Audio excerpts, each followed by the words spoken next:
হে আল্লাহ, শুধু আপনি চেয়েছেন বলেই আমি এত কিছু হারিয়েছি। যা ছিল আমার স্বপ্ন, সব একে একে মুছে গেছে আপনার ইশারায়।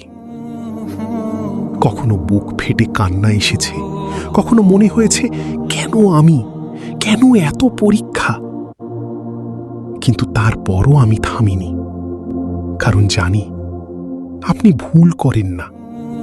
আপনার সিদ্ধান্তের পিছনে লুকিয়ে থাকে রহমত।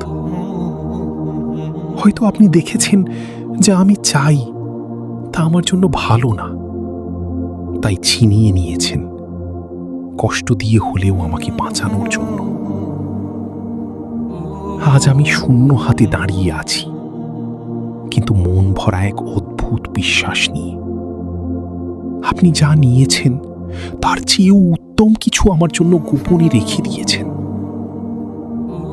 ইয়া রব, আমি হারাইনি, আমি শুধু অপেক্ষায় আছি আপনার সেই সুন্দর পরিকল্পনার, যেখানে আমার চোখের পানি হাসিতে বদলে যাবে।